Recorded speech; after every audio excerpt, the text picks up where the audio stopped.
What if I told you that in Navajo belief, death does not take everything? When the body collapses and breath is gone, not all of the person leaves with it. Something remains. Something darker. Something restless. The Navajo call it the Chindi, a ghost, a fragment of the dead. The Chindi is not the full soul.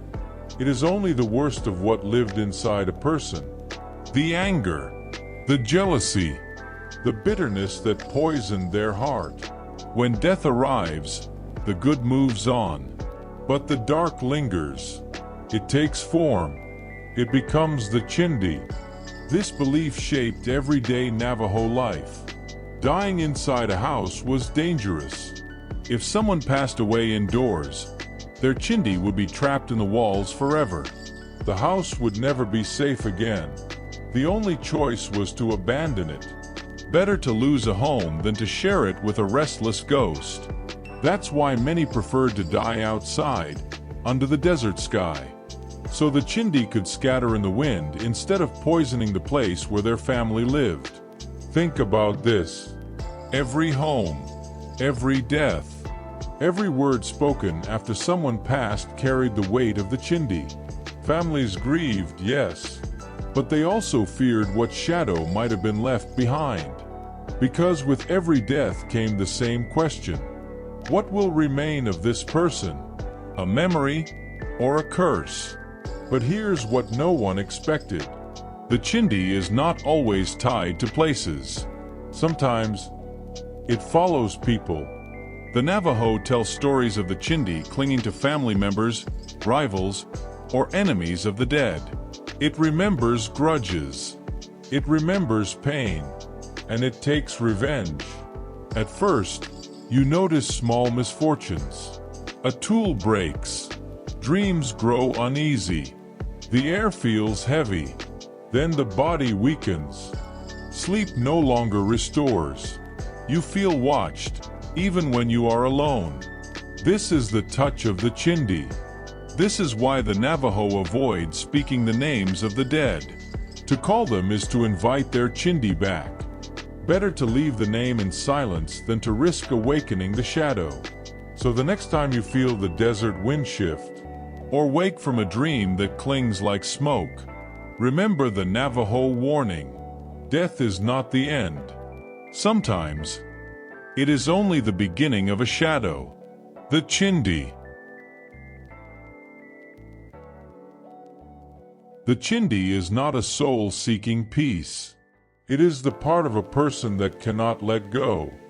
The anger, the grudges, the unfinished hate. When the body is gone, that shadow remains, and it never rests. The Navajos say the Chindi lingers where death happens.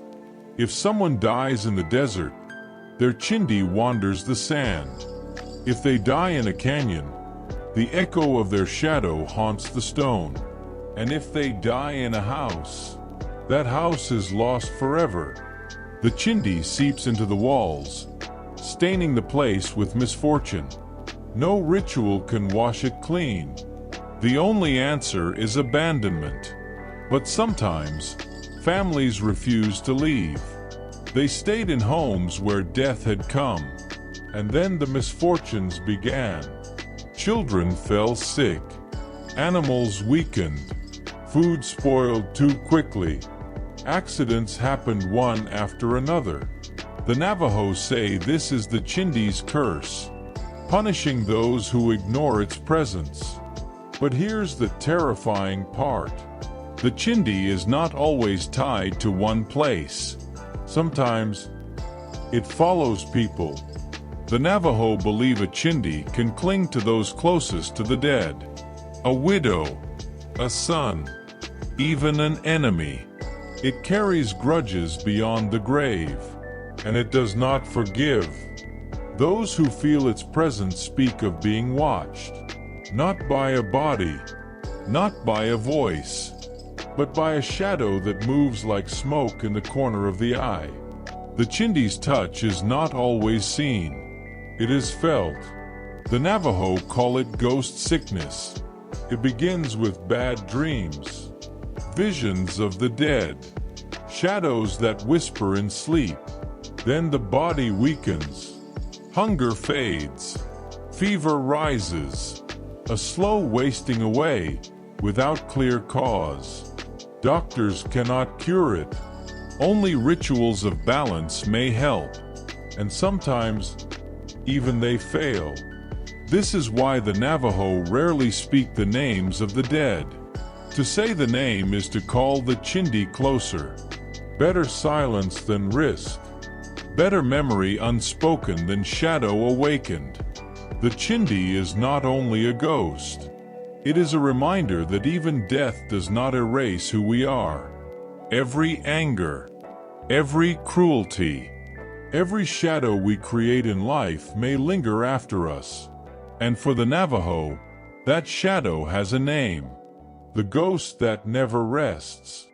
The Chindi. The Chindi is more than a shadow. It is a curse, a weight that follows the living long after death. The Navajo feared it because it could bring not just fear, but real sickness. The Navajo called it ghost sickness. It begins quietly.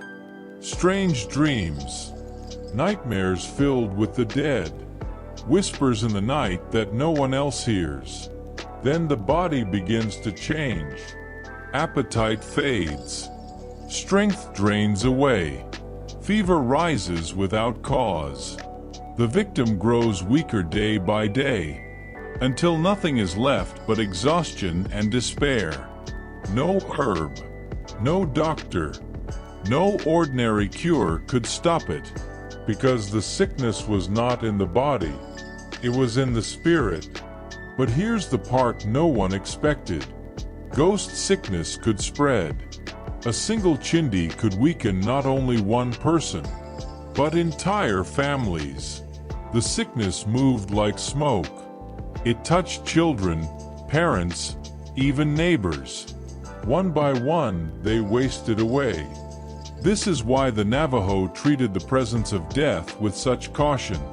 A single mistake, staying too long near a place of death, speaking too much about the dead, ignoring the warning signs, could doom many. The only defense was ceremony. Healers performed rituals to restore balance. Songs, chants, sacred herbs, and sand paintings. These ceremonies were not just tradition, they were survival. Because without them, ghost sickness could consume everything. But even ceremonies were not always enough. If the Chindi's hold was too strong, the sickness remained. Think of what this means. The Chindi is not only a spirit of fear. It is the weight of hate and anger carried past death.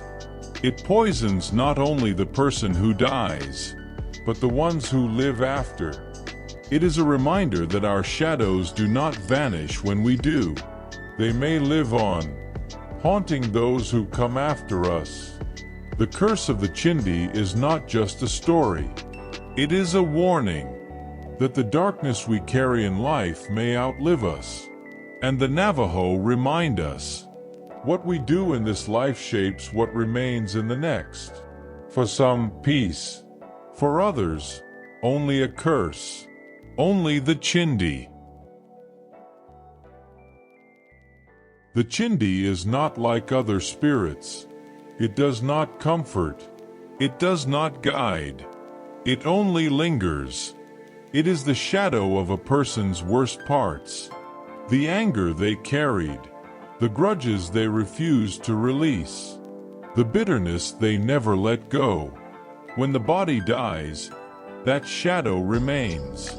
And it becomes the Chindi. For the Navajo, the lesson is clear. What you carry in life is what you leave behind. If you live with balance, if you walk in harmony, you may leave nothing for others to fear. But if you live with hate, if you fill your days with anger and cruelty, that darkness may not die with you. It may live on as your Chindi, The Chindi is more than a ghost. It is a mirror. It shows us that death does not erase the past. It only reveals what we chose to create in life. But here's the final twist. The Chindi is not only a Navajo ghost. It is also a warning for us all. Think about it. Every culture has its restless dead. The Japanese speak of onryo, vengeful spirits. In Europe, there are tales of wraiths and shadows. In Africa, spirits who punish the living for past wrongs. The Chindi fits into this pattern. It reminds us that no one truly escapes the consequences of life. Every choice we make leaves an echo. Every shadow we create may remain after us. So the question is not whether the Chindi is real. The question is, what will your Chindi be? When you are gone, will people remember your kindness? Or will they feel the shadow of your anger? The Navajo teach us that death is not the end. Sometimes, it is only the beginning of what we leave behind. Thank you for watching this story of the Chindi, the ghost of the Navajo dead. If this legend made you think, help us keep these voices alive. Like this video, subscribe to Voices of the Earth. Turn on the notification bell so you never miss the next legend. And tell us in the comments, do you believe the Chindi is only a story? Or could it be more than that? Because sometimes, the most frightening ghosts are the ones we create ourselves.